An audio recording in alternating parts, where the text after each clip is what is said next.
All right, welcome everyone to the regular meeting of the Larkspur City Council on Wednesday, June 17th, 2020. It's now 6:30 p.m. We have an amended agenda. It's available online. You can see that. It was amended today to add an urgency item 8.1a, which we will discuss in a bit. We'll start with some roll call, please. Councilmember Candell. Here. Councilmember Hilmer. Councilmember Paulson. Here.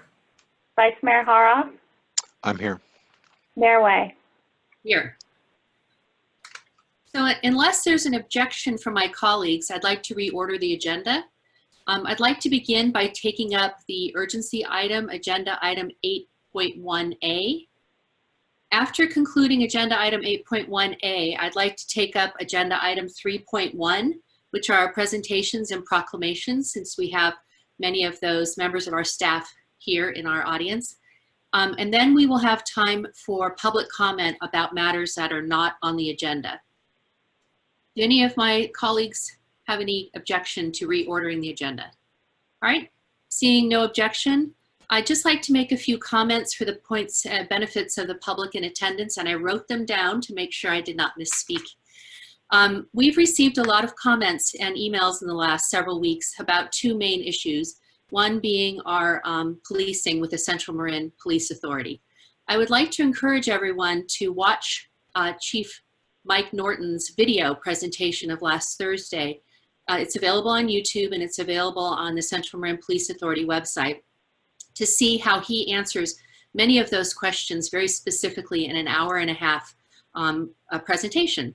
And I would also like to encourage people to attend the special Central Marin Police Authority Council meeting on Monday.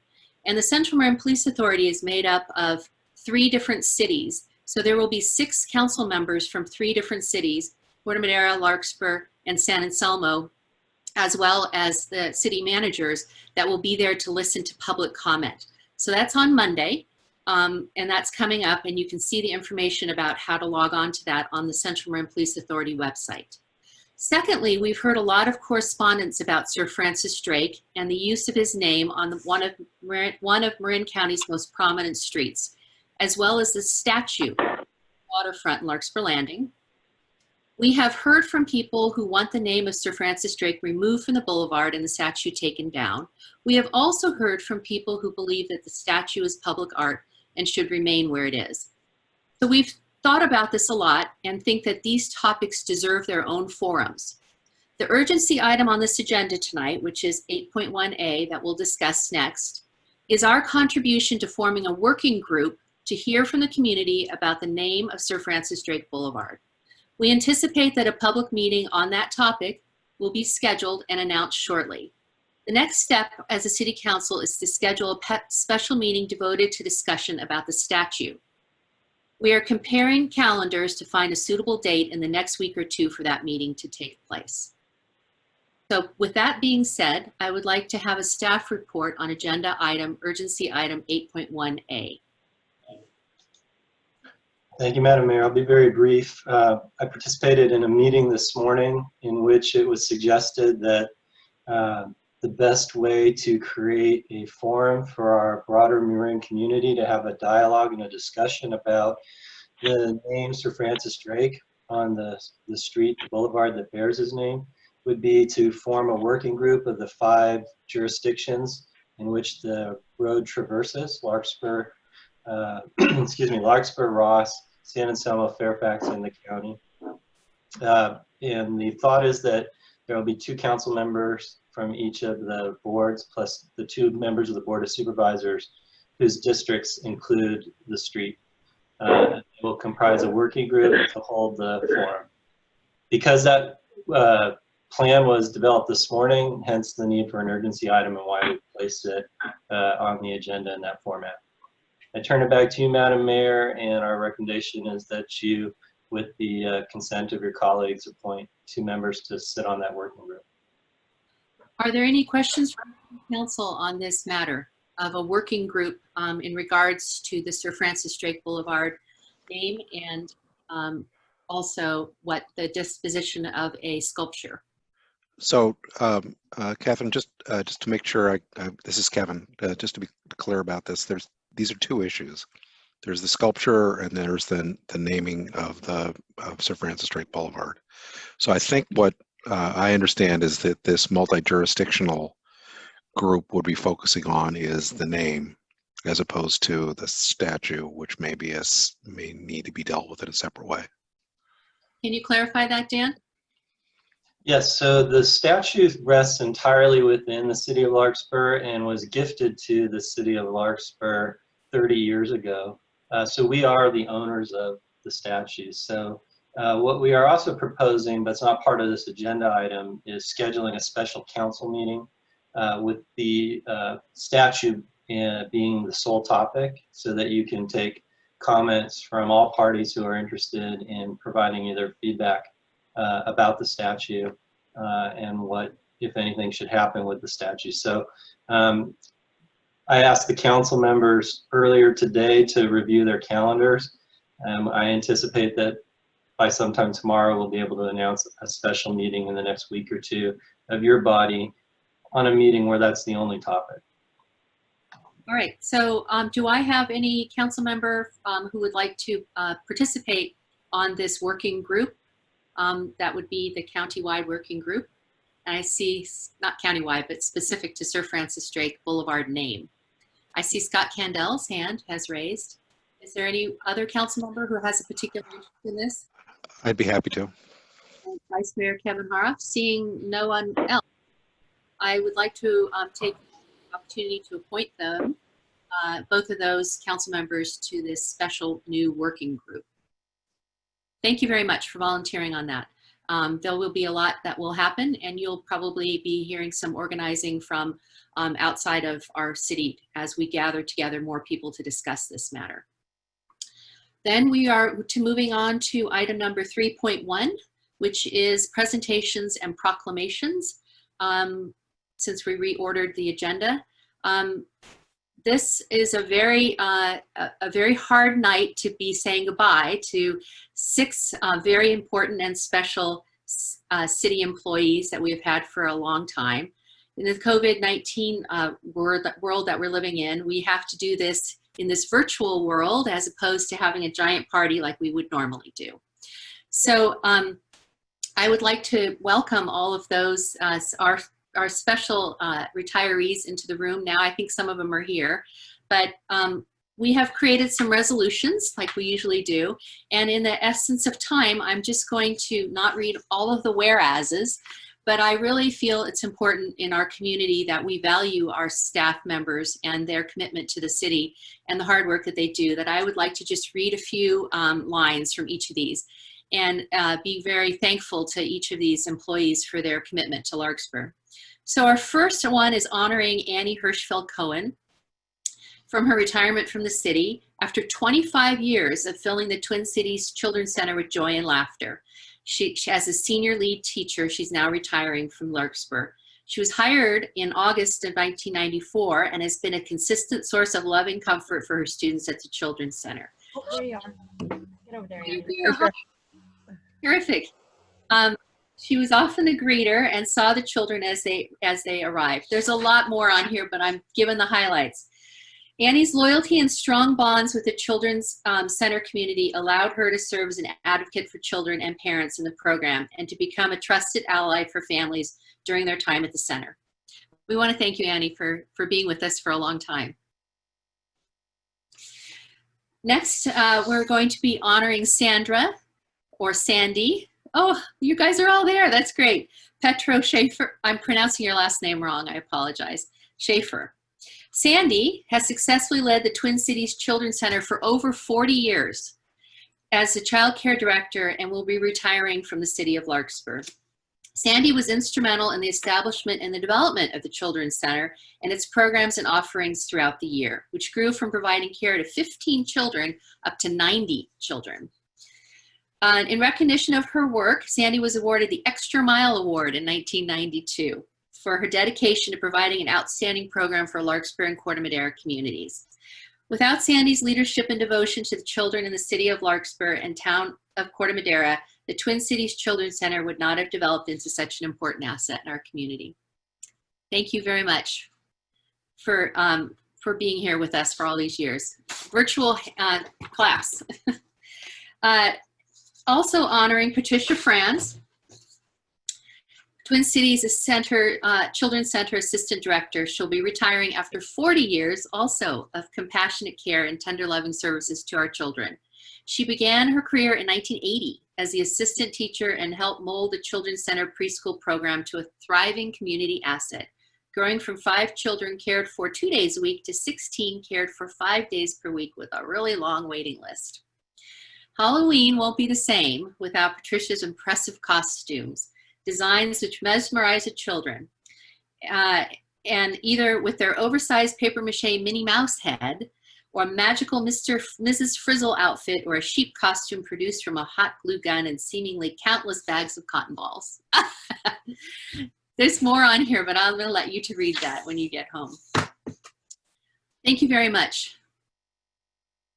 I'd like to just have an opportunity at this moment for any of the council members, if they want to say, this is our first group who are retiring, all from the Twin Cities Children's Center.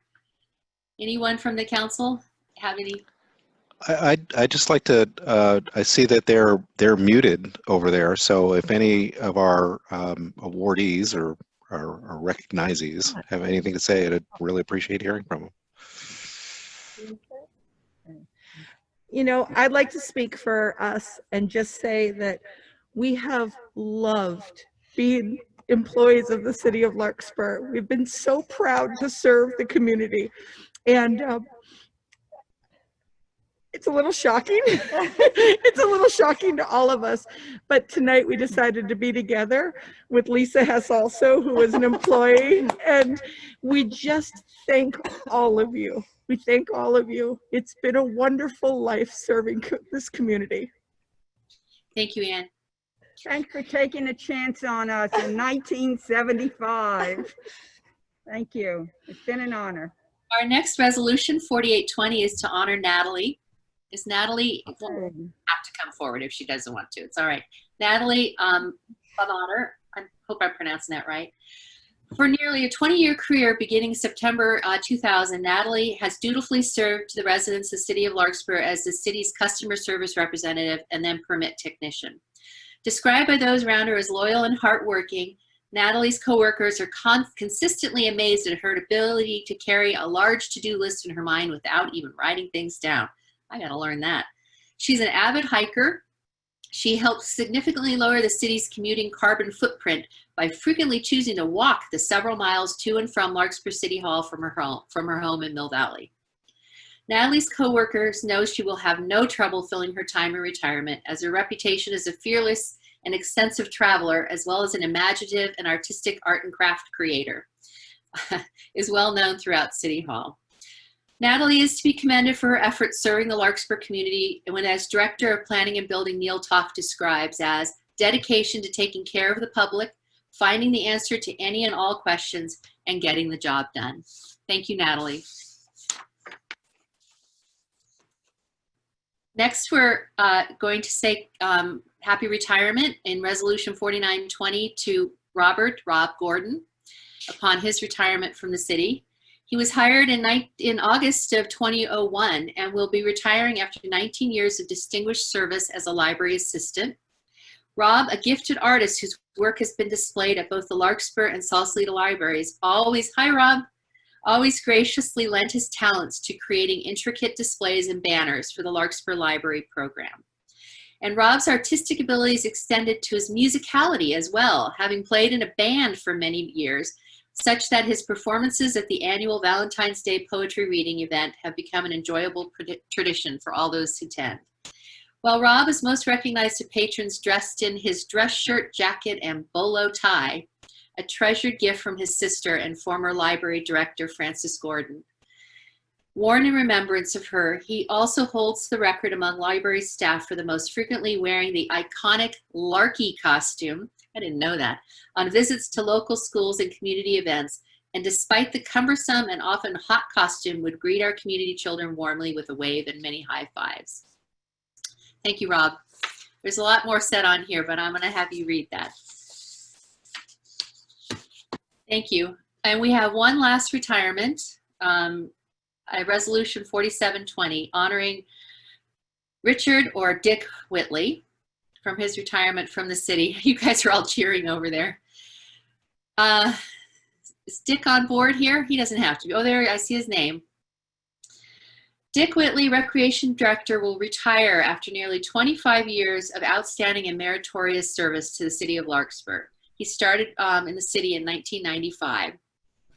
Known to many as locals as Coach or Man in the Hat, Dick was a beloved Pee Wee soccer coach who was frequently found being chased around by hundreds of kids on the soccer field.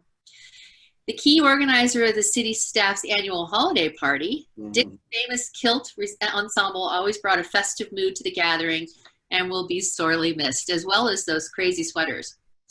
Throughout the years, Dick has become known as the town tree expert due to overseeing the heritage tree ordinance, so much so that the city manager has issued a standing offer for Dick to come back and oversee tree hearings whenever you would like.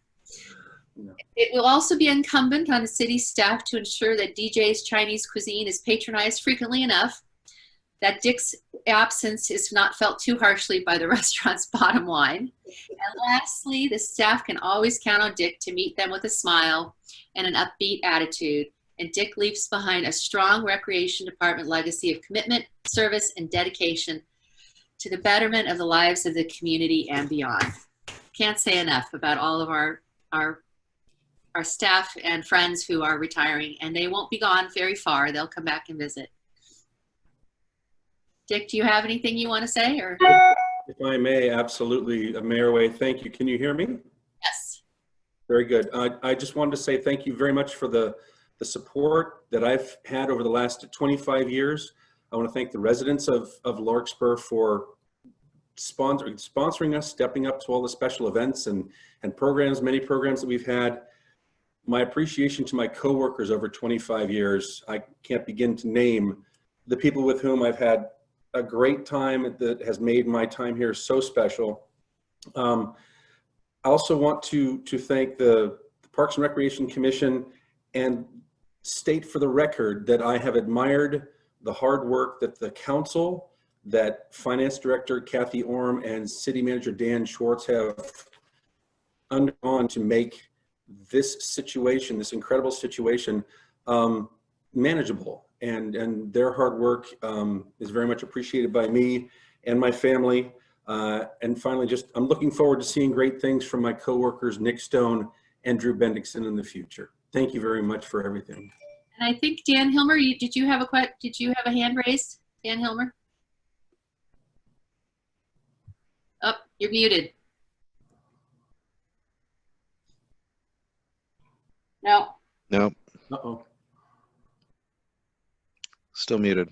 Oh, well, you'll have to take it offline and tell him.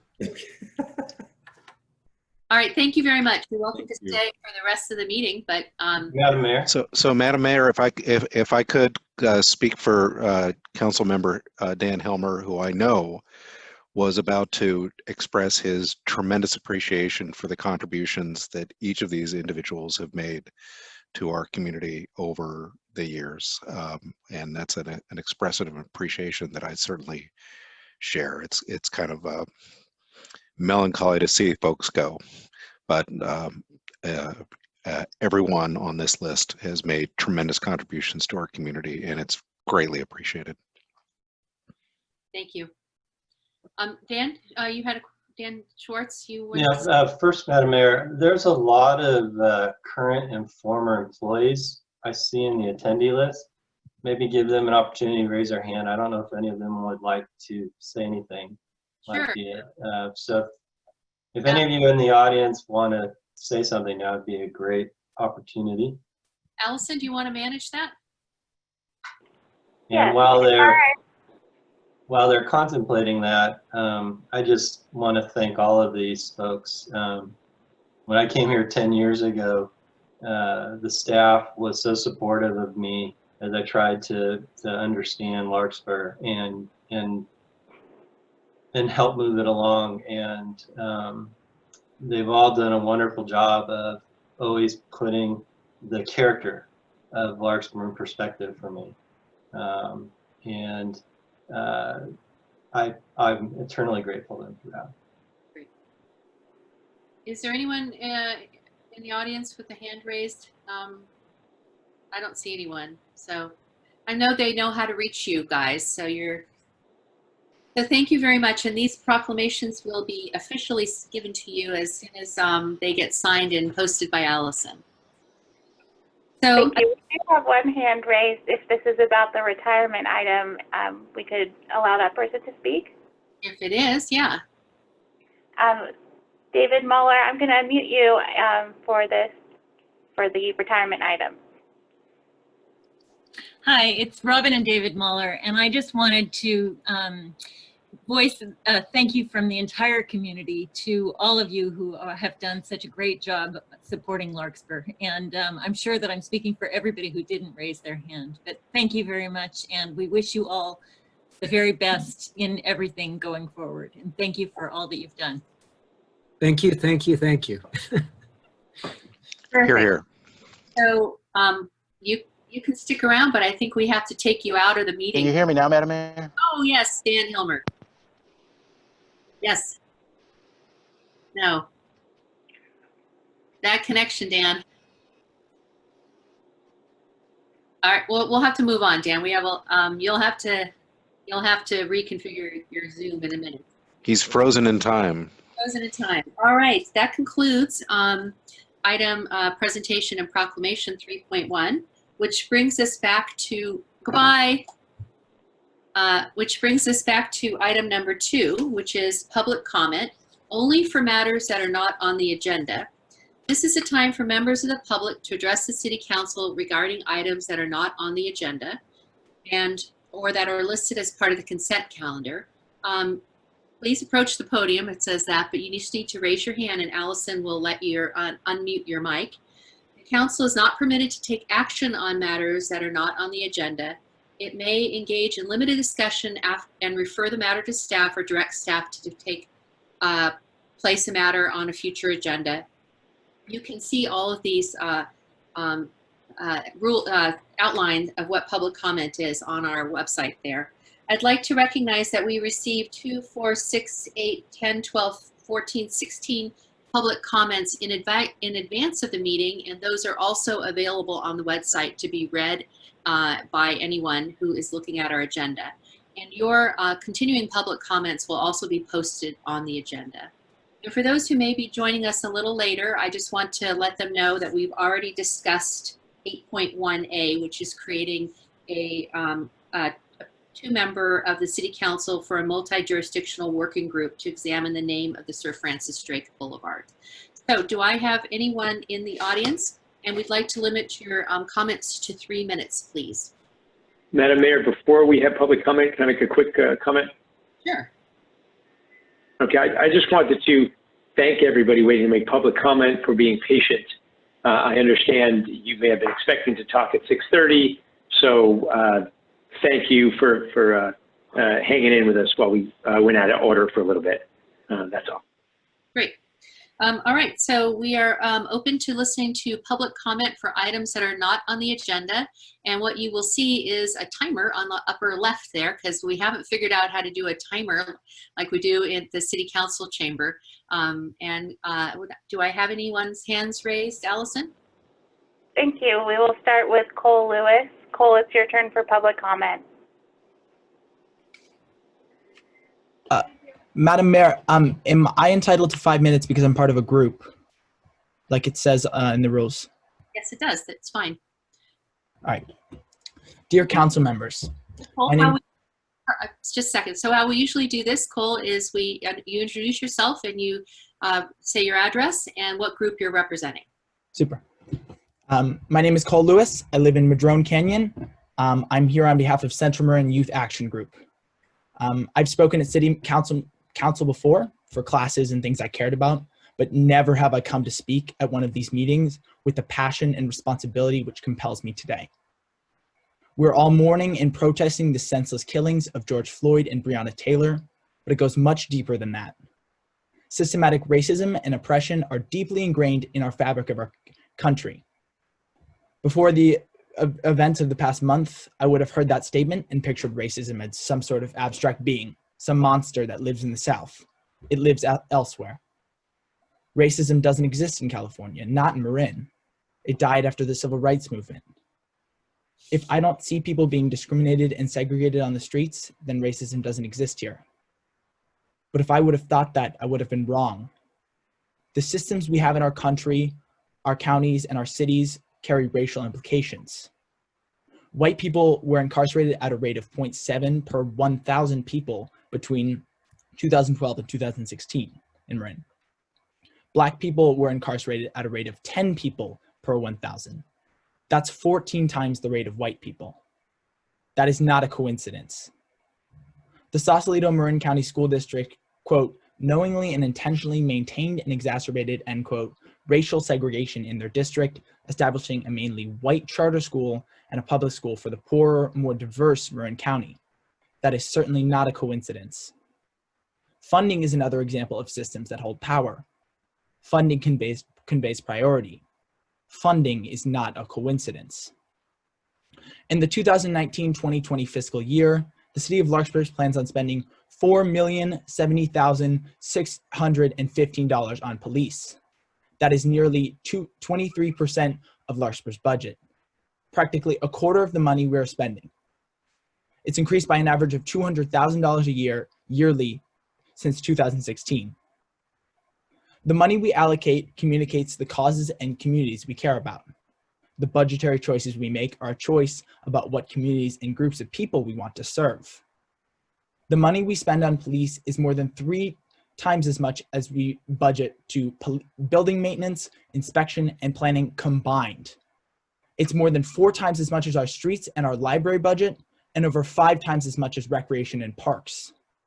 Because of a COVID-slowed economy, Larkspur plans on cutting a childcare center, a summer camp, a library, and library, recreation, and planning jobs.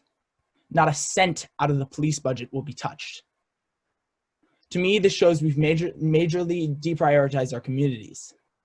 Instead, we've chosen to fund militarized peacekeepers.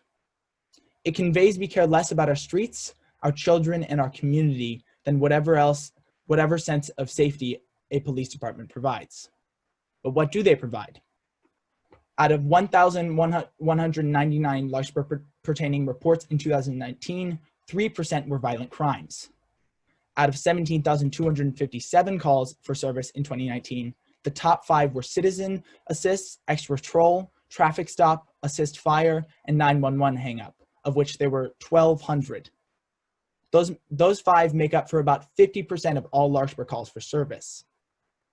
The notion that police are the only thing that can keep us safe in this town is false. What there is a false dichotomy between police or no police.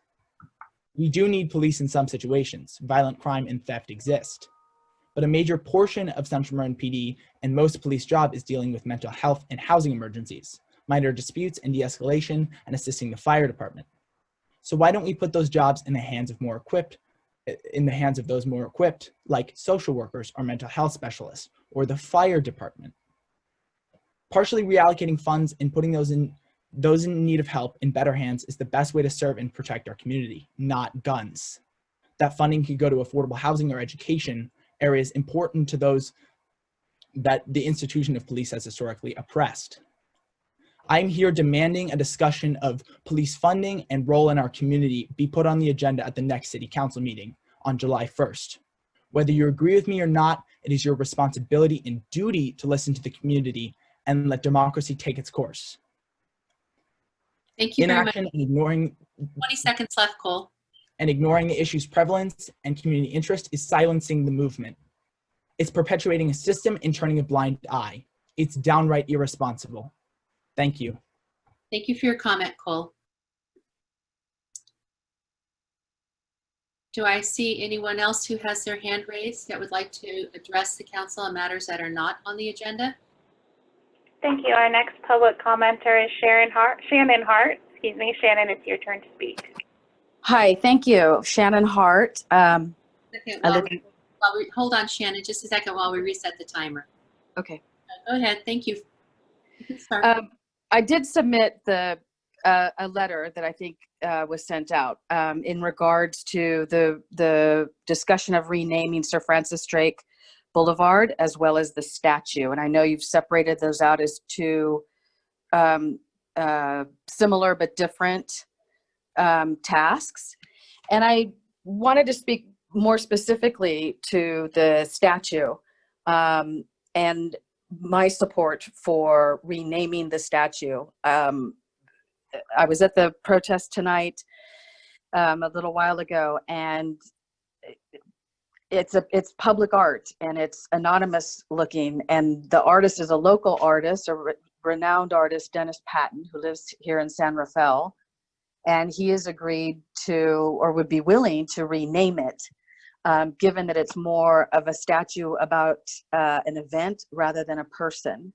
So I support the efforts to rename Sir Francis Drake Boulevard and to erase, at least get rid of any kind of homage or honoring or honorifics to, slave traders, racists, etc. My concern here is that a public art piece falls prey to that.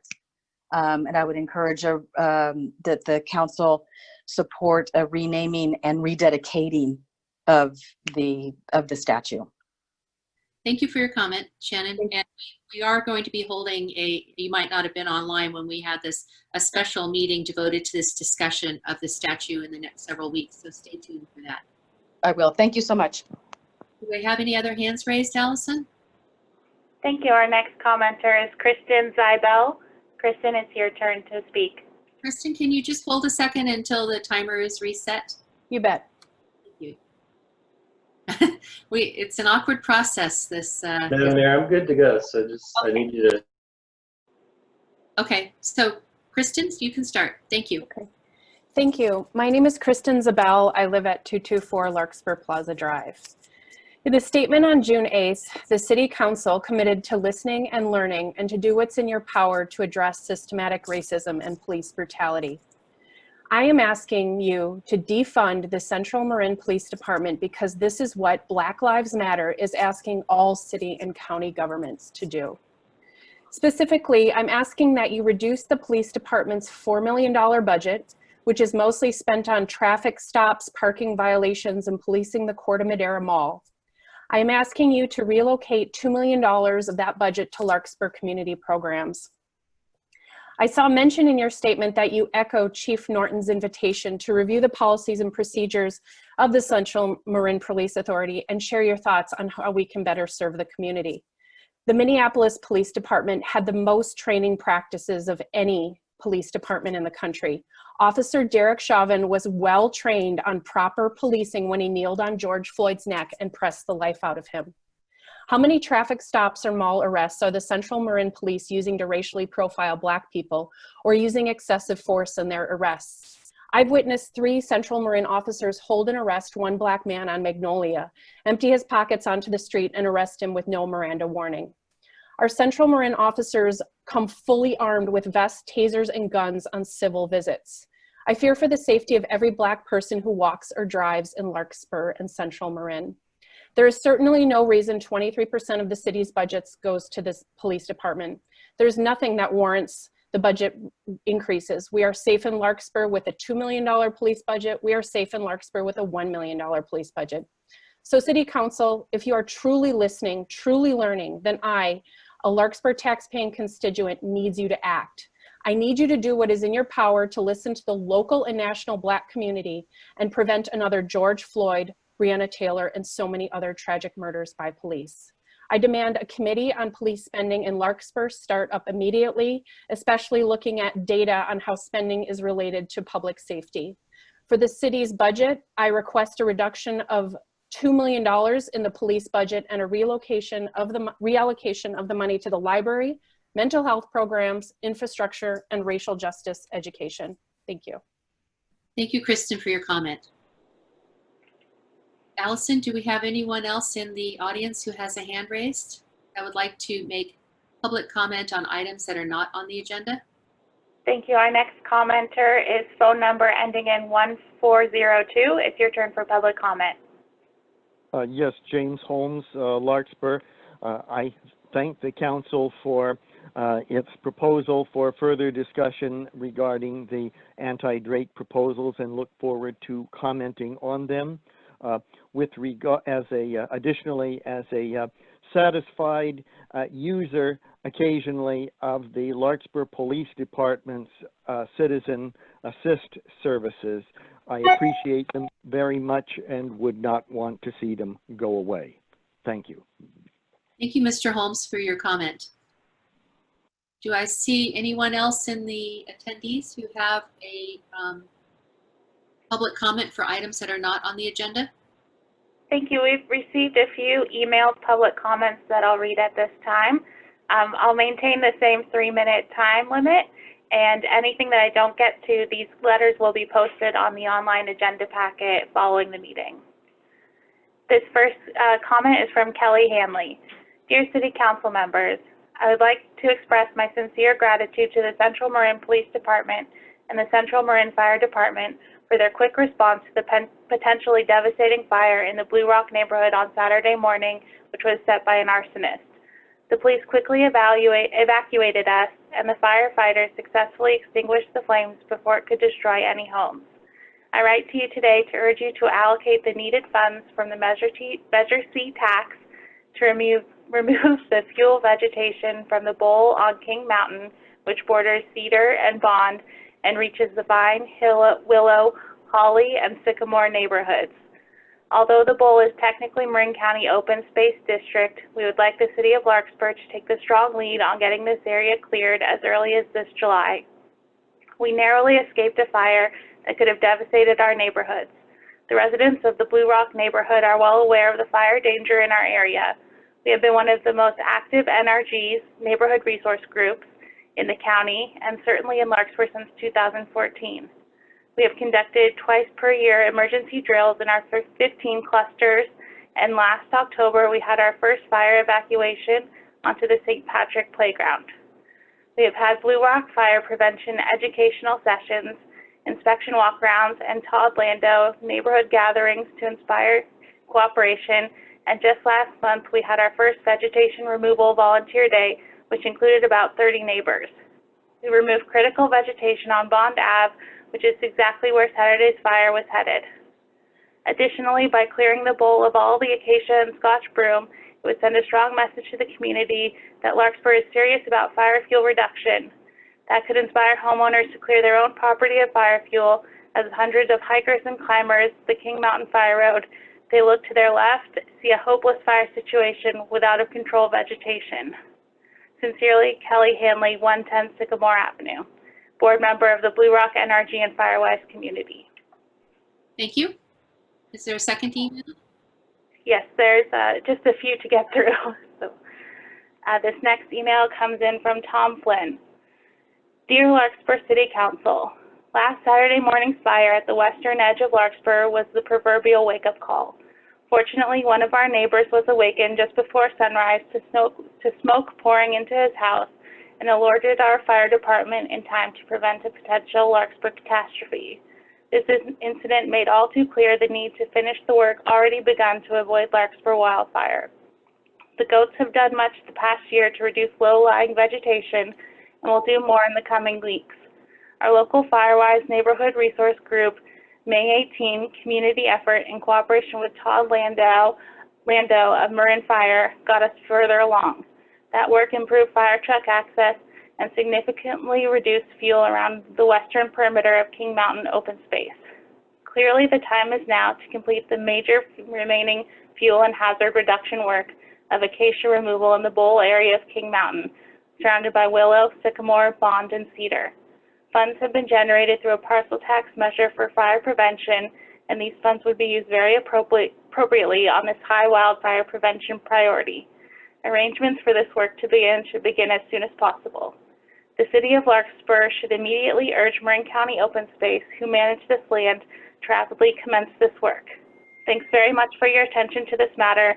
Tom Flynn, 10 Willow Ave, board member of the Blue Rock Neighborhood Response Group, Firewise in Larkspur. Thank you. We'll move on. Our next comment is from David Mahler. Dear Larkspur City Council, I'd like to start by expressing my heartfelt thanks to the police and fire crews who responded to the vegetation wildfire in the King Mountain Open Space Preserve early last Saturday morning. It was a harrowing experience to be aroused from sleep by smoke, sirens, and police loudspeakers ordering the residents of about 40 nearby homes to evacuate immediately, while 20-foot-tall flames raged less than 100 feet from the home that was nearest the fire. Fortunately, the combination of police efforts, neighbors helping neighbors, and alert Marin notifications enabled most residents to evacuate quickly, and the firefighters successfully extinguished the fire with no injuries or property damage. I understand Larkspur will receive some discretionary funds from Marin's new Wildfire Prevention Authority for local wildfire risk reduction measures. I'd like to recommend that increased vegetation management in the King Mountain Bowl area surrounded by willow, sycamore, bond, citron, and cedar be a very high priority for use of these funds. As demonstrated by last Saturday's grass fire, this area represents a very high wildfire risk for all of Larkspur. The fact that Saturday's fire appears to have been set by arsonists is little comfort that the same thing couldn't happen later in the fire season with catastrophic results. The Blue Rock Neighborhood Response Firewise Group and others have recently performed brush removal at the Bond and Citron edges of the King Mountain Bowl. And this week, MCOSD has brought in goats to graze in the bottom of the bowl. I also understand that MWPA is proposing a project called Evacuation Route and Shaded Fuel Break Blue Rock to remove dense ground vegetation to enhance evacuation routes and defensible space along Larkspur's western woodland edge. Many local residents would like to see its discretionary funds from the MWPA to perform any remaining vegetation work in the King Mountain Bowl and surrounding slopes once the efforts by MCOSD and MWPA are complete. Sincerely, David Muller, Cedar Avenue, Blue Rock Energy Firewise Board Member. Thank you for that, David. And any other emailed in public comment? There are just a few more, almost through. This next comment comes in from Dennis Gilardi. During the last council meeting, I'm on the record asking for an explanation on the consent calendar regarding the warrant approval to Mr. Nazari. City Manager Schwartz took the question and stated the payment was pursuant to a settlement with the Nazari family over the access to the public right-of-way bike path from the new homes development. Since our city is paying the Nazari family on a monthly basis, I would like to know the terms of the settlement and have access to the settlement agreement and underlying documents. I respectfully ask for all documents pertaining to the Nazari legal proceedings to be made available to us, including a summary of the costs incurred paid by our city. Thank you for that comment. I'll have some follow-up on that. All right, and I'm just checking through. We received two more that appear to be duplicates of comments already read from David Muller and Kelly Hanley. Okay. So there's no further public comment. Great. So if there's no further public comment, I will close public comment at this time and remind everyone that it will be available on the website, the additional materials that were emailed in and sent in so that you can read them at your leisure. That brings us to item number 4, approval of the consent calendar. Do I have any member of the City Council who would like to remove an item from the consent calendar?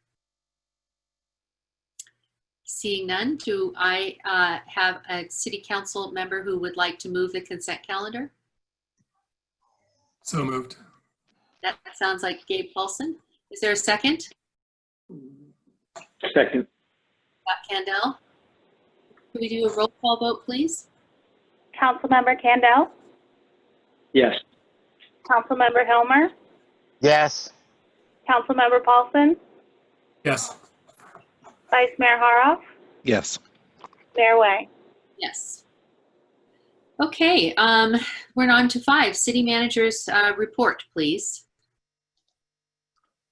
Thank you, Madam Mayor and council members. I'll be brief. I'm hoping, I see that Acting Fire Chief Ruben Martin's in the audience. I'm hoping we can actually call on him to do a brief report about the incident this Saturday and fire's response. And then given the public comment, you might also explain what the projects are that Central Marin Fire is proposing that the new countywide wildfire tax be used for in the first year. So hopefully we can tap Chief Martin and bring him into the panelist side, if that's possible, Allison. I see him. Yeah. Great, there he is. Thank you, Madam Mayor, members of the council. Yes, on Saturday, it actually started up Friday evening. We had a series of suspicious fires that began in the Corvadero Marsh area. 2 or 3 suspicious fires along there, and then started again Saturday morning, just before 6 a.m. We had approximately about a half-acre fire that burned along the Citron Fire Road below the homes along Upper Cedar. And so the firefighters were actually able to make a quick stop on it once they got there. And the fire actually behaved as we predicted it would, based on weather conditions, time of year, and so forth. So the fire activity wasn't as intense as, I guess, as perceived by the general public. And the fire activity actually died down due to the great defensible space work that the homeowners did up on Cedar Avenue. So once the fire hit, the grasses actually died down and made extinguishment a lot easier. So I want to shout out a kudos to the homeowners up there for doing their part in preparing their homes. And moving forward with the Marin Wildfire Prevention Authority, we've been working on an action plan to create local projects with the funds that will be coming available. And one of those projects that was submitted to the Marin Wildfire Prevention Authority for use was for the Blue Rock neighborhood, is to create or to improve the evacuation routes by removing hazardous fuels along the roadways and to try to clear up that Citron Fire Road. Ironically, we had been in talks with Marin County Open Space approximately 2 weeks before the fire, in talks on what we can do collaboratively to remove all the fuel there. So those talks have already begun, and we've presented our work plan to Marin County Open Space to allow us to get onto their property, go ahead and start clearing it and maintaining it. And also 2 weeks prior to this, the fire, we actually were in there with the Marin County Fire Crew and actually cleared up a lot of the vegetation around the Citron entrance to the fire road, which actually improved the access to our fire engines and made them get there a lot faster. Terrific. Thank you. Dan, any further manager's report?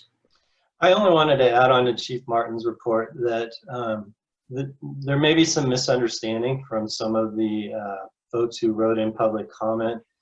The funds are not that we're getting from the Marin Wildfire Prevention Authority. They are not discretionary. The Central Marin Fire has to put together a project description and submit that to the authority, and then that project description has to first go through an operations committee, which consists of city managers and fire chiefs. And if it's deemed an appropriate project, it's put into a work plan that goes before the board of the entire authority. That board's actually meeting tomorrow, and one of the things they'll be reviewing are these initial proposals for the first year. Councilmember Paulson is your representative on that board. It's not exactly correct to characterize them as discretionary. Chief Martin and his team worked really hard to put together a plan. It was approved by the operations committee, and I am quite optimistic it'll be approved tomorrow. And we have to spend the money within our jurisdiction compliant with the rules that they've set forth. Other than that, Madam Mayor, I just wanted to also acknowledge Chief Norton and the police for their help in evacuating residents in an orderly fashion during these fires that occurred on Saturday. They were able to do it quickly and efficiently, and then they were also able to do a lot of follow-up within an hour or two of the fires to determine what was their likely cause. And so it was a great example of our two public safety authorities working really well together. And just very grateful to them for that. turn it back to you, Madam Mayor. Thank you. And to follow up on that, I just want those who are listening to make sure they have registered their cell phone numbers on Alert Marin and Nixle. Those are the two ways you will be getting information for evacuation. And also that the Central Marin Police Authority now has a high-low siren, and you can listen to a description of that on their website, which is going to be the method in which we're going to be doing evacuation notifications. All right, so we move on to council members' reports and comments. Raise your hand if you have a report or comment. Oh, Scott, go ahead. Thank you, Madam Mayor. Whoops, am I muted? You can hear me, okay. I just wanted to give a quick update. At the last meeting, it was a little over a week ago, I had mentioned that at the Marin City protest, it was a fantastic turnout. It was hard to hear people because the sound system wasn't able to project the speeches to the crowd. I had mentioned that we were trying to raise some money to buy Marin City a new sound system. Just speaking about it at the meeting, somebody not only donated but posted it on Nextdoor, and we were 3/4 of the way there, thanks to everybody's generosity. And then I wanted to thank Kate Sears, from the county, who represents that district. I had called her and explained the situation to her. She said she didn't have the funds, but would make some phone calls. Within 2 days, we had all the funds. So thank you so much to her. I also wanted to thank real quickly Bananas at Large, who provided the equipment at cost so that we could do this. So the project has been completed. As far as we have all the money, we have ordered all the products, and I'm imagining within the next week, it should be delivered to Marin City. So just a big thank you to everybody who helped with that. Thank you, Scott. Are there other further council member reports? All right, seeing none, we'll move on to item 7, which is our first of 2 public hearings. The first one is 7.1. California law requires that a council member who lives their primary residence within 500 feet of a property that is going to be discussed at a public hearing that may be making changes to a property that may affect the council member's property, that they need to recuse themselves.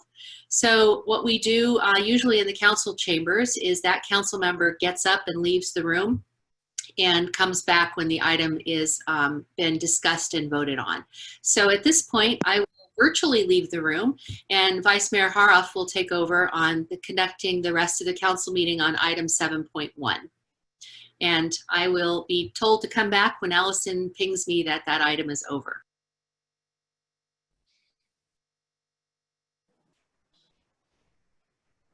Oops. All right. Lost Catherine, I guess already. She's recused herself, and we will now ask for staff report from the Public Works Director. Sorry, did you have a question, Kevin? No, I think actually I need to request that.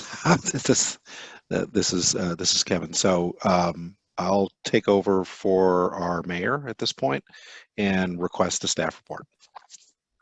And I'll turn it over to Julian Skinner, the Public Works Director.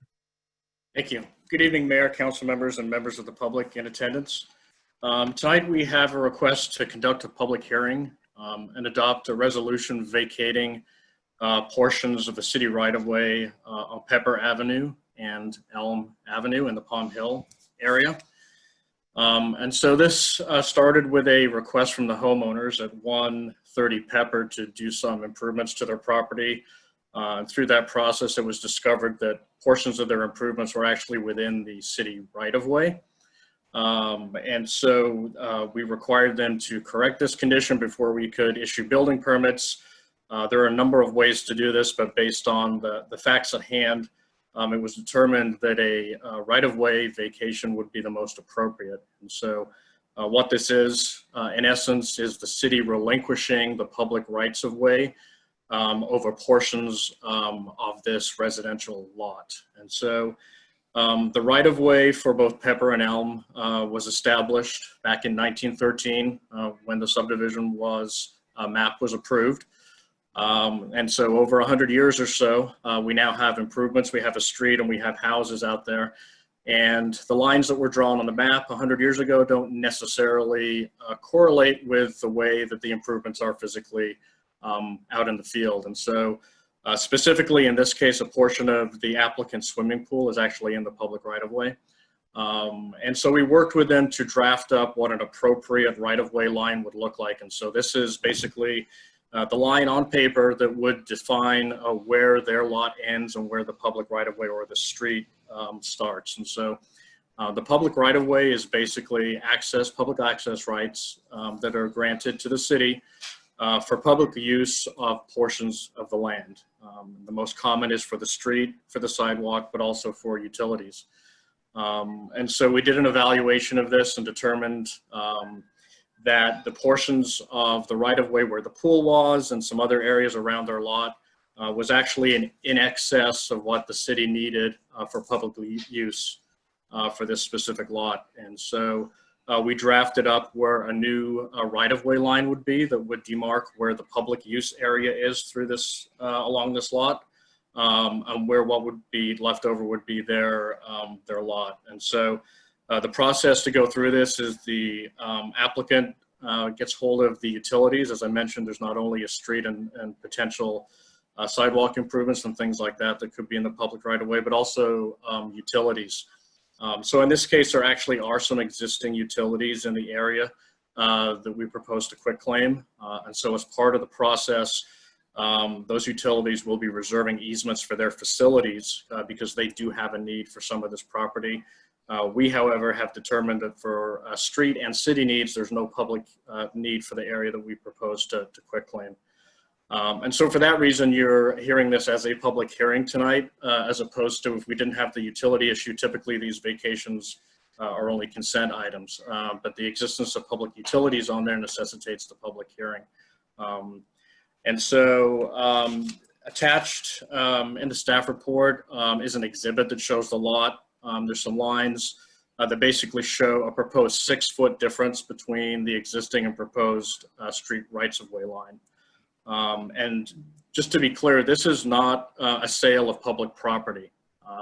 The city does not typically own the streets and sidewalks. The city is granted an easement for the public use. And so per state law, the property owner actually already owns out to the center line of the streets, and the city merely has a public use easement over the portion that they deem needed for public use. And so in this case, what we're looking at is a correction of what was mapped back in 1913 versus what works today for city needs and what works for the homeowner, in this case at 130 Pepper.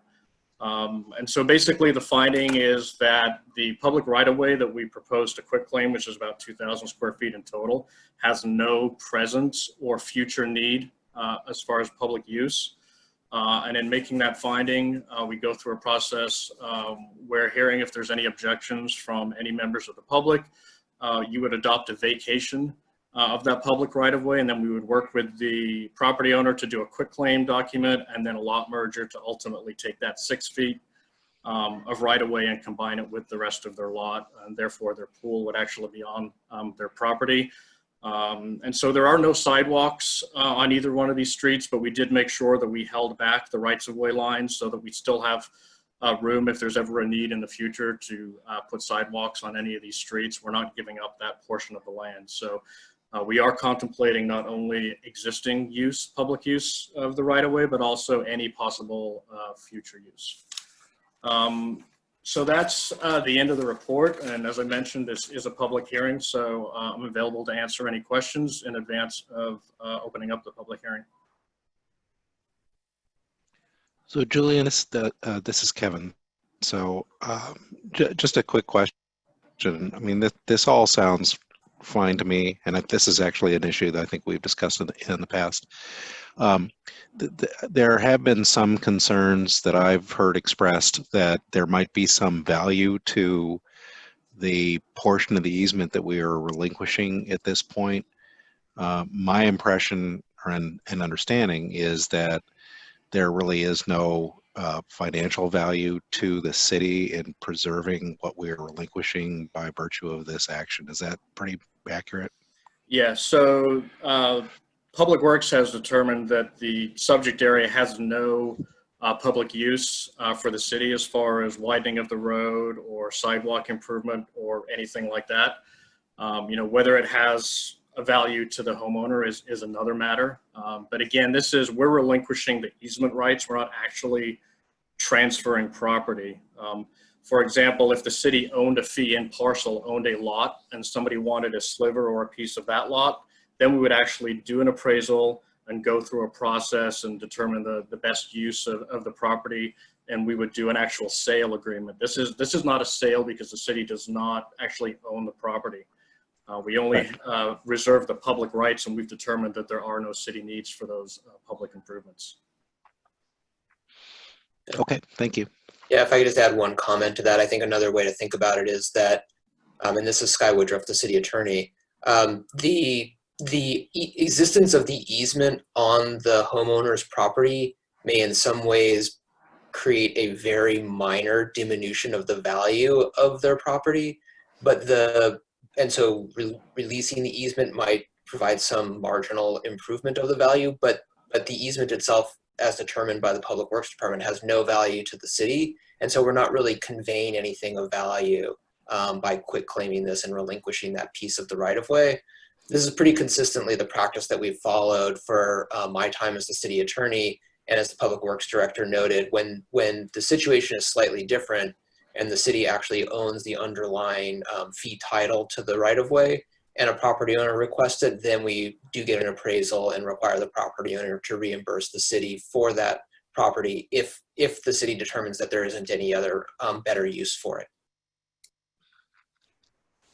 And just to clarify, that my understanding is this is kind of a unique situation. I mean, I shouldn't say it's a unique situation because it could exist elsewhere within the city, but this is a pretty much site-specific issue that we're just trying to address, and there's no real precedent being set by our actions at this time for other actions that people may want to take, correct? No, I would say, since I've been here for 4 years, this is about maybe the third or fourth one we've done, and typically we see them in some of the older subdivisions where the maps are somewhat more irregular. You see your subdivision maps come in today and your streets are all a standard width and your lots are always a standard size. You've seen some of the older maps for the city where the streets are kind of winding up through the hillsides, and there may be a 50-foot wide city right-of-way there, but when they went to actually build the 20-foot wide road, it only occupies one portion and not necessarily exactly where the 50-foot right-of-way was. So yeah, they're kind of unique in nature. Every lot is a little bit different. Some lots have the street way closer than they probably would like, and other houses may have a lot of room between them and the street. But yeah, and I wouldn't say it's super common, but like about one a year, I would say. Yeah, I just want to clarify that this is a unique set of circumstances that we're trying to resolve with respect to the property owner and for the benefit of the city, and it has no precedent-setting value for other circumstances that other homeowners may have to consider. Correct. Yeah, and I'd agree with that. Each one of these situations that comes along, we have to evaluate it based on the facts of each situation in order to be able to make the findings for the vacation of the right-of-way. So each one gets an individual review. Okay. I just want to clarify that for the public. Thanks. Okay. Anything more on, from staff on this? No, that concludes the request. Any other questions? Okay. Any other questions from council? I think we need to open it up to the public. Are there any members of the public that would like to ask questions or raise concerns about this matter at this time? Thank you. We received one email. It was received prior to some clarifying comments may have been given, but I'll read the comment as it was received. This came in from Dennis Gilardi. It appears that staff is recommending that our city transfer free and clear title to a portion of the public right-of-way real estate to 130 Pepper property owners. Questions: has the city in the years transferred title to city real estate without any compensation? If so, 2, if so, which parcels? 3, How has the city determined fair market value of parcels previously transferred to private parties? Respectfully submitted, Dennis Gilardi.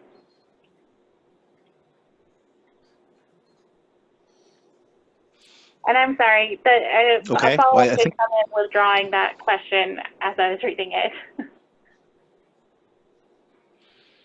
oh, that's fine. That's fine. And I think those questions actually have already been addressed by our Public Works Director, but if there's any further clarification that needs to be provided. No, I think that's I would fine. just reiterate from before that we're not actually transferring title. There is a preliminary title report included in the staff report, and the underlying fee owner of the street over which we're relinquishing or quitclaiming the easement is the owner of 130 Pepper. So they already have title to the property. We're just removing the city's overlay of a right-of-way easement across it. And there is no That further was my public understanding. comment.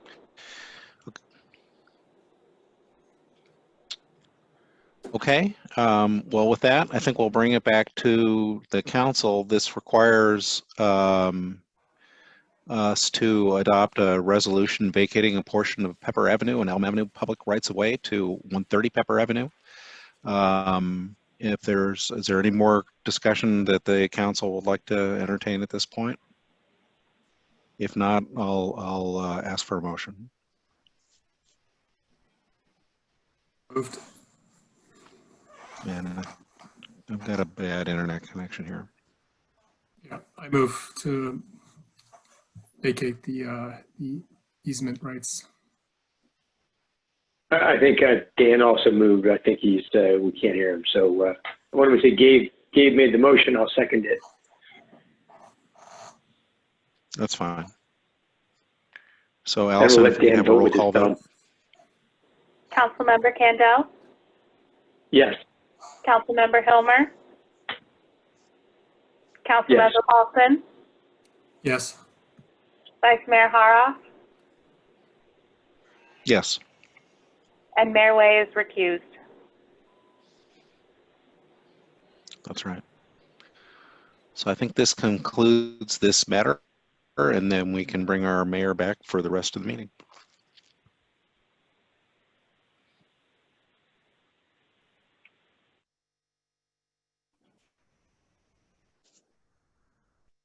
I'm back.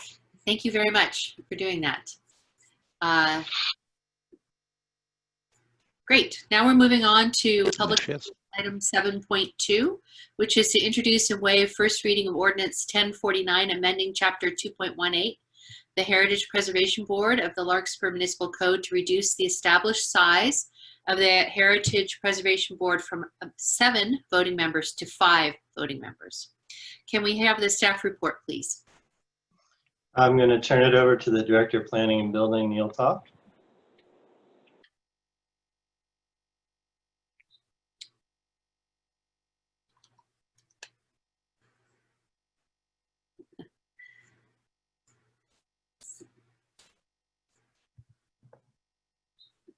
It's Neil.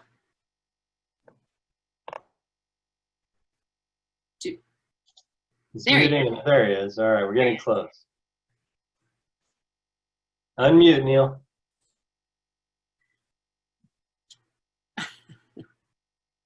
All right. All right, we're here. Okay, well, largely the Heritage Board has been historically made up, pardon the term, use of the terms, has been made up of 7 members, and in the past, the intent behind that was to have added members to assist with many of the various duties that the Heritage Board engages in, which includes outreach to the community, preparation of materials and books, tours, things like that. And in recent years, and additionally, they were very involved in creating the inventory. So quite a range of projects and duties. Over recent years, their duties primarily have focused on reviewing development permit applications and and have often had some challenges keeping up a full complement of 7 members. And at the prior meeting of the City Council, there was a point about several months ago in December of 2019 where we did have 1 member resign, and the council did consider that it may be in the city's interest to reduce the membership down to 5. So rather than appoint another member, it was thought that we'll keep it at 6 and then eventually reduce the membership to 5. What we have before you tonight is a code amendment to modify the ordinance to specify that the membership will be 5 members, which is typical of all the boards and commissions within the City of Larkspur, and we believe is very adequate for maintaining the need to review applications. In the last year, we had about, I think, 2 applications and then 2 discussion items that went through the board. One was pretty significant. It never ended up going to the commission and council. However, their duties are such that we believe in the under the current situation, a 5-member board can be adequate. So we are recommending that the council conduct first reading and introduce the ordinance, conduct first reading, and then continue the matter for adoption at the next meeting of the City Council. Do you have any questions? Thank you. Are there any questions of the City Council of Director of Planning and Building Neil Toft on this matter? Seeing none, it's something we've been discussing for a while at previous meetings. So I'd like to open that up to the public. This is a public hearing.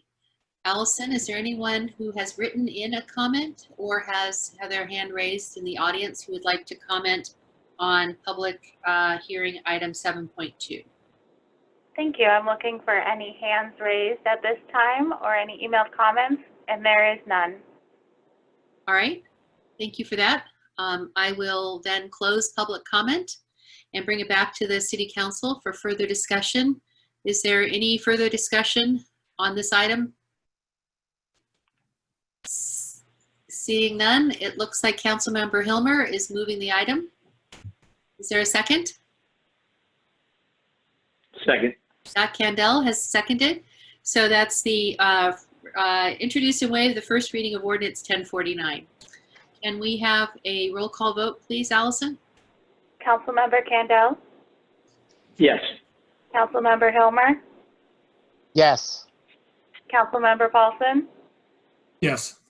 Vice Mayor Hara? Yes. Mayor Way? Yes. Thank you for that. That moves us to the end of public hearings and now to business items. 8.1A we dealt with at the very beginning of the meeting. Now we're on to 8.1, New Community Services Department and Curbside Library Services. Do we have a staff report? And I also see our Library Director Franklin is in the room here. So staff report on the New Community Services Department and Curbside Library. Yes, Madam Mayor, I'm going to do a very brief nuts and bolts commentary and then turn it over to Franklin for the far more interesting explanation of what he's trying to accomplish in our COVID constraints. So, Allison, can you give me the share screen feature? All right, it should be available. Thank you. There it is. Okay, so what you see on the screen now was the organizational chart that was part of the budget that you adopted for the fiscal year 1920. This is the year that we're wrapping up now. As you can see, for many years we've identified our departments under 3 umbrellas: administration, community services, and development services. This year, we've had to make some changes to address the situation with COVID-19 and our budgetary constraints. A heavy emphasis here is on the fact that we're trying to leverage our capabilities in light of the fact that we can't operate the library or the recreation department separately in the ways that we have enjoyed and been accustomed to. So we were trying to figure out a way to provide the maximum amount of benefit and capture some economies of scale, particularly at the management and administration level. So for your new budget, which we also changed the format of our org chart, we have created this community services department, which essentially consists of two branches, the recreation branch and the library branch. As you can see here, due to the combination of COVID-19 operating constraints and the budgetary constraints, we have a number of positions that we anticipate restoring as our funding is restored, as sales tax comes back, and as our ability to operate the library more robustly is restored under COVID-19 restrictions. But right now, we've decided to combine our two directors into one position, a community service director, and that's going to be Franklin Escobedo, who I'm going to turn this over to in a little bit. He'll be supported in recreation by our remaining management position there, which is our recreation supervisor. That's Nick Stone. And then he has a combination of two remaining permanent members of the library staff and some part-time staff. And he can talk about how they're operating. This is a work in progress in terms of blending the departments together, finding ways to collaborate, and I will let Franklin take over now and do more of the talking. Before you do that, is there questions on this organizational chart? The changes from the council? All right, seeing none, let's move to Franklin. So I hope everybody can hear me okay. I've been having a little issues with my internet. So yeah, it's a little different. I mean, I think recreation and the library both face the same issues when it comes to COVID-19. It's just, we're part of the community. That's what we do. We work with the community, the library, recreation, we interact with the public all the time. So having to re-examine how we do things is the hard part. For us, it's also an opportunity to do new things, to bring new services and online. For us at the library, it's been a shift of moving away from our normal community activities to doing them virtually. Today was our first day of doing story time online. It was streamed on Facebook. But we're constantly trying to shift to do this. We're also trying to keep an eye on how things are going to change. We know that they're going to continue to change, and hopefully it'll open things up where we can get back to somewhat of a normal life. Recreation, right now we have a couple camps that are starting or have started, but usually we do so much more. And so right now it's just trying to live within the constraints, but also to continue to provide top-notch community service. A couple weeks ago, we started our curbside service.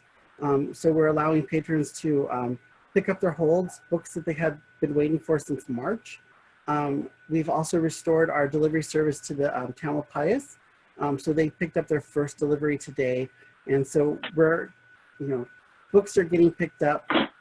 We're reaching out to people. We're, summer for the library has always been about summer reading. So this also threw us a curveball.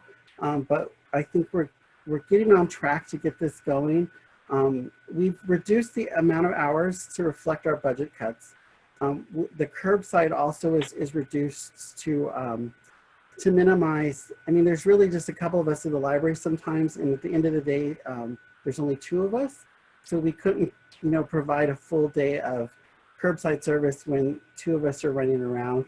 And I can say it's really given me a workout. I've talked to a lot of patrons who are excited to be talking to us, and people who have been missing us. But yeah, I think it's going to change and it's going to get a little better. But the big thing for us is just to get through this, and we're also hopeful that the economy will recover, and we can pick up where we left off. But we're getting there. I don't know if you guys have any questions. Thank you for that presentation, Franklin. Are there members of the council who have a question about this new Community Services Department?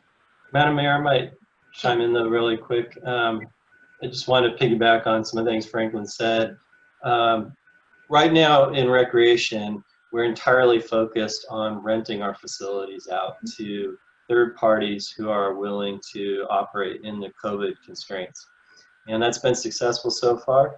But Franklin and I and Nick Stone are already talking about how to capture the natural partnerships that we haven't captured in the past between recreation and the library.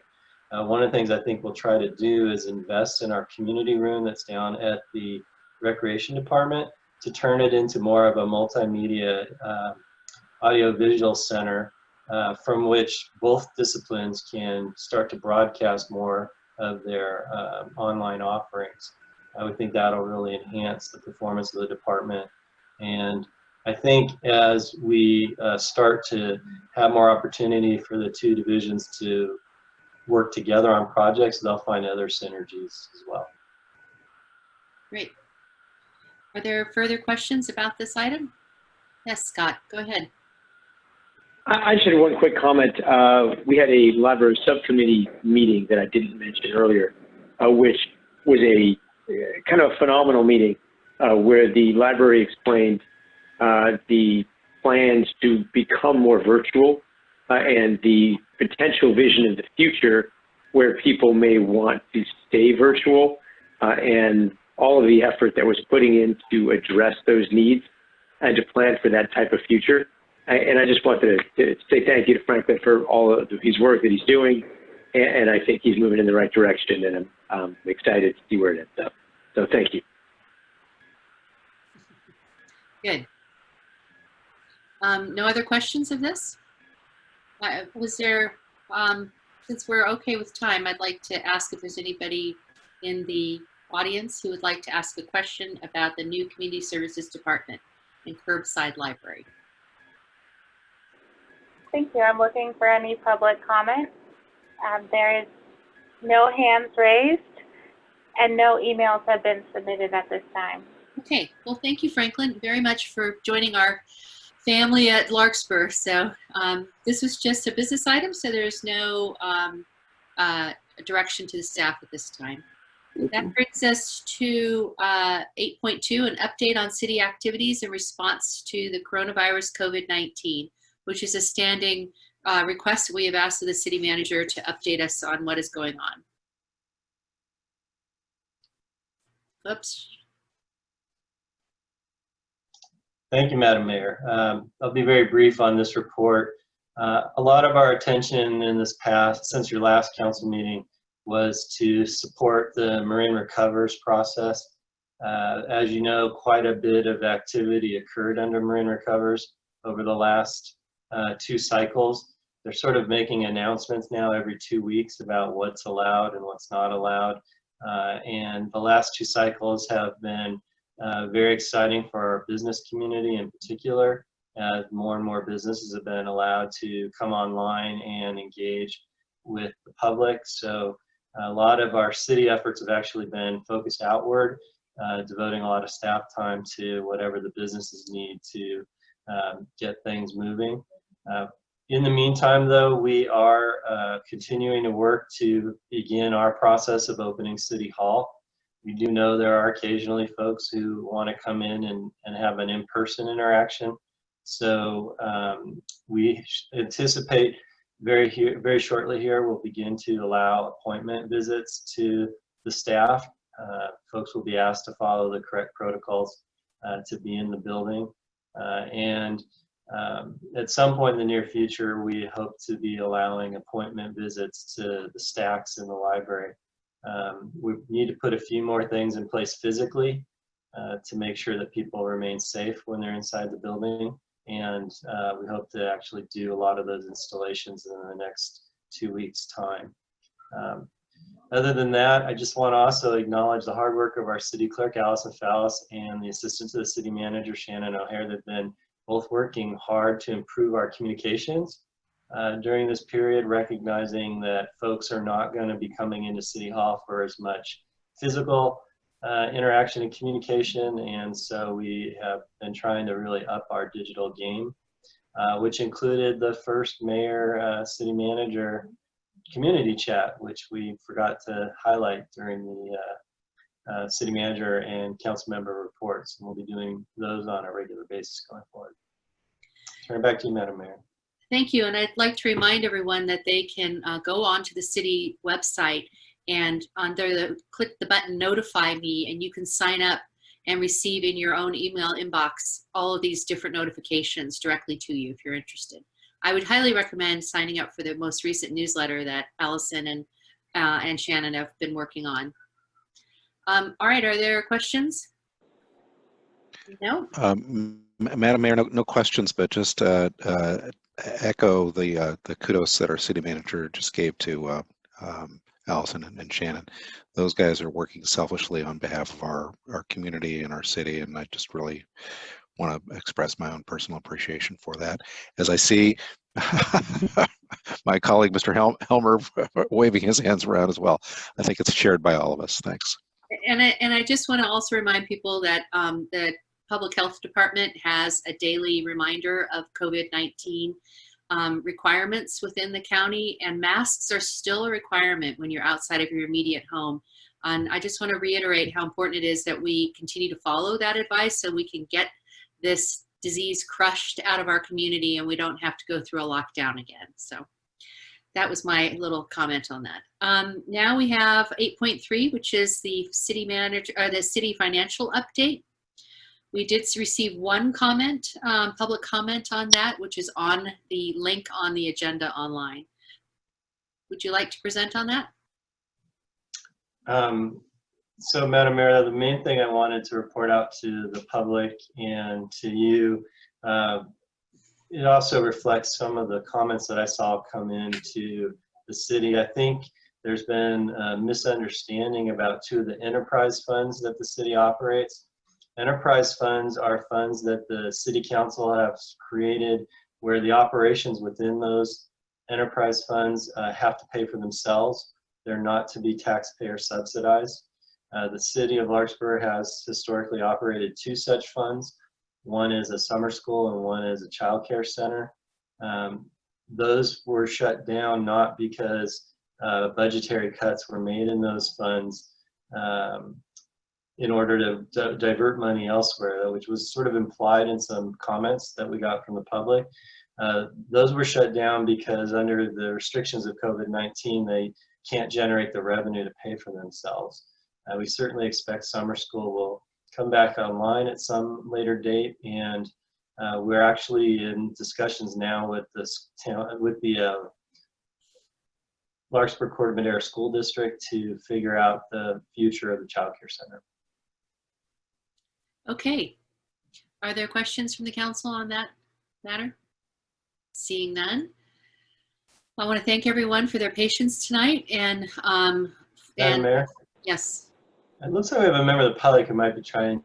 Oh, pardon me. Oh, I see a hand raised. Yes, could you unmute that person, Allison? Thank you, Kevin. It's your turn for public comment. Thank you. Actually, I'd wanted to comment back during the council member reports, but this is somewhat COVID related.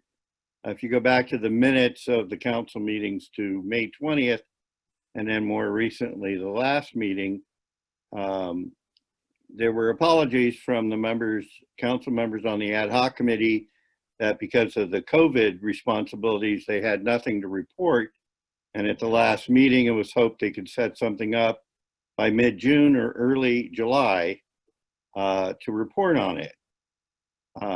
I was very sad not to see any mention of it tonight, as we are still facing that rent increase on August 1st. And I'm even more disappointed that one of the council members who's on that ad hoc committee has taken on more responsibilities regarding the Sir Francis Drake. Thank you, Mr. Carroll, for your comment. Mayor Way, if I could comment for City Manager Schwartz, he's let me know he's lost power at his house, and so he's disconnected from the meeting at this time. Well, it's a good time for him to disconnect because I think we're almost done. So just to to reiterate to everyone, we'll be sending around a request for dates for our special council meeting in regards to the items that we discussed earlier. So take a look out for that and make sure you send in your dates on that. And I think that means we are adjourned until that special council meeting or July 1st. Thank you, everyone, for participating. Thank you. Have a good night, everybody. Thank you, Allison. Bye.